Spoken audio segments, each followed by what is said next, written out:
आज का जो टॉपिक है वो है आधुनिक काल को किसने क्या नाम दिया। ठीक है, तो आधुनिक काल को किसने क्या नाम दिया, इसकी शुरुआत करने के लिए हम पहले आधुनिक काल ही नाम ले लेते हैं। आधुनिक काल, क्योंकि जिस काल की हम बात कर रहे हैं उसको हम लोग आधुनिक काल के नाम से जानते हैं, तो हमें सबसे पहले पता होना चाहिए कि आधुनिक काल नाम रखा किस किसने। तो इसमें जो नाम आता है वो आपका आएगा, सबसे पहले आएगा आचार्य रामचंद्र शुक्ल। इसी राम नाम से आपको दूसरा नाम भी याद रखना है, डॉक्टर राम कुमार वर्मा। एक नाम और आता है जिन्होंने आधुनिक काल को आधुनिक काल कहा, वो नाम है हमारा हजारी प्रसाद द्विवेदी। तो कभी भी अगर पूछा जाए कि आधुनिक काल को आधुनिक काल नाम किसने दिया, तो आपको 3 नाम याद रखने हैं, आचार्य रामचंद्र शुक्ल, डॉक्टर राम कुमार वर्मा, हजारी प्रसाद द्विवेदी। अगर कभी ये पूछ लिया जाए कि आधुनिक काल को सिर्फ इन तीनों में से एक ही ऑप्शन हो, तो आप तो आराम से लगा देंगे, लेकिन अगर तीनों ही ऑप्शन में आ जाएं तो आपको आचार्य रामचंद्र शुक्ल नाम देना है, क्योंकि सबसे पहले इन्होंने ही कहा था। ठीक है, अब बात करते हैं डॉक्टर नहीं, आचार्य रामचंद्र शुक्ल जी की। इनके बारे में मैं एक बात और बता दूं आपको, इन्होंने अधिकतर क्या किया है, 2 नाम दिए हैं। तो पहला नाम आपको पता चल गया है, इन्होंने क्या नाम दिया है, आधुनिक काल। आधुनिक काल को क्या कहा है इन्होंने, आधुनिक काल। लेकिन इन्होंने एक नाम और दिया है, वो है गद्य काल।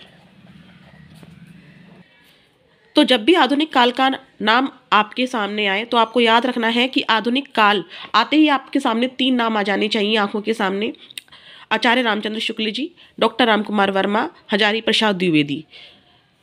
आचार्य रामचंद्र शुक्ल जी ने आधुनिक काल को 2 नाम दिए हैं, एक तो आधुनिक काल कहा ही है और दूसरा नाम गद्य काल का है, क्योंकि आधुनिक काल में आप सभी जानते हैं कि गद्य की सभी विशेषताएं आती हैं, नाटक, यात्रा वृत्तांत, संस्मरण, सभी कुछ इसमें सिखाया, सब पर किसी ना किसी टॉपिक पर रचनाएं की गई हैं। अब दूसरा नाम हम ले लेते हैं कि आधुनिक काल को और क्या क्या नाम दिया। अब आता है आधुनिक काल को वर्तमान काल भी कहा। किसने कहा, मिश्र बंधु ने। मिश्र बंधुओं ने या बंधु ने, आप कुछ भी बोल सकते हैं। ठीक है, आगे बात करते हैं आधुनिक काल को और क्या क्या नाम दिया गया। साहित्य काल, क्योंकि सभी जानते हैं साहित्य की सभी विशेषताएं हैं आधुनिक काल में, सब कुछ लिखा गया है, कविताएं भी, नाटक भी, यात्रा संस्मरण भी, जीवनी भी, रेखा चित्र भी, सब कुछ लिखा गया है। तो गद्य काल आपको समझ में आ गया होगा क्यों कहा, वर्तमान काल मिश्र बंधुओं ने कहा, साहित्य काल भी कहा है आधुनिक काल को। लेकिन किसने कहा है, पृथ्वीनाथ कमल कुलश्रेष्ठ ने। पृथ्वीनाथ कमल कुलश्रेष्ठ ने। ठीक है, अब आपको मैं बहुत इंपॉर्टेंट बात बताने जा रही हूँ साहित्य काल नाम से, क्योंकि साहित्य काल आधुनिक काल को भी कहा गया है और साहित्य काल से मिलता जुलता नाम रीति काल को भी दिया गया है। तो कंफ्यूज नहीं हो, इसीलिए मैं साथ के साथ आपको यहाँ पर बता दे रही हूँ कि रीति काल को साहित्य से जुड़े क्या क्या नाम दिए गए हैं। एक साथ लेकर चलेंगे दोनों चीज को, क्योंकि एक ही वर्ड आया है इसलिए साथ साथ लेके चलने को कह रही हूँ। तो रीति काल में क्या हुआ है, साहित्य से जुड़े 2 नाम दिए गए हैं। रीति काल को कहा गया है साहित्य शास्त्रीय काल। एक और नाम दिया गया है साहित्य से जुड़ा हुआ ही, वो है हमारा विशुद्ध साहित्य सर्जना का काल। अब यहाँ पर आप कंफ्यूज हो सकते थे कि साहित्य काल तो हमने रीति काल में भी पढ़ा है ना, साहित्य काल, और हमने कहा है कि आधुनिक काल को भी साहित्य काल से रिलेटेड कुछ नाम दिया गया है। तो पेपर में कंफ्यूजन ना हो इसीलिए मैंने इन दोनों नामों को एक साथ बता दिया है। तो आपको पता होना चाहिए कि रीति काल में भी साहित्य शब्द का यूज़ किया गया है काल को बताने के लिए। तो ये बता देती हूँ कि साहित्य शास्त्रीय काल किसने कहा है, इन्हीं ने कहा है, डॉक्टर पृथ्वीनाथ कमल कुलश्रेष्ठ ने।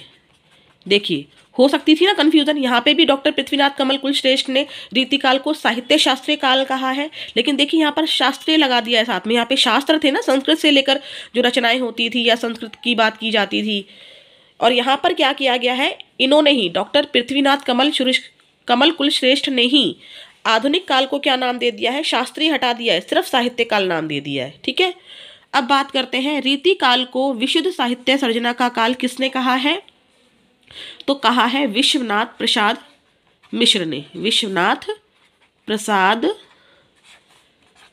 मिश्र ने। उम्मीद करती हूँ आपको ये समझ में आया होगा, कंफ्यूजन दूर हुई होगी। एक बार फिर से रिपीट कर रही हूँ, रीति काल को भी साहित्य काल से संबंधित बताया गया है और आधुनिक काल को भी साहित्य काल से संबंधित बताया है। थोड़ा बहुत अंतर है, वो आपको याद रखना है। पृथ्वीनाथ कमल कुलश्रेष्ठ दोनों में आ रहे हैं, आधुनिक काल में भी और रीति काल में भी। डॉक्टर पृथ्वीनाथ कमल कुलश्रेष्ठ ने रीति काल को साहित्य शास्त्रीय काल का है। अगर आप शास्त्रीय हटा देते हैं, सिर्फ साहित्य काल बोलते हैं, तो आधुनिक काल की बात हो जाएगी, नाम वही रहेगा पृथ्वीनाथ कमल कुलश्रेष्ठ। यहाँ पर विशुद्ध साहित्य सर्जना का काल विश्वनाथ प्रसाद मिश्र ने रीति काल को कहा है। कैसे याद रखेंगे, इस विशुद्ध में से विश्व निकाल दीजिएगा, विश्व निकाल दीजिएगा तो विश्व से क्या बन जाएगा, विश्वनाथ प्रसाद मिश्र। ठीक है, आशा करती हूँ आपको मेरी वीडियो पसंद आएंगी। आगे मिलते हैं।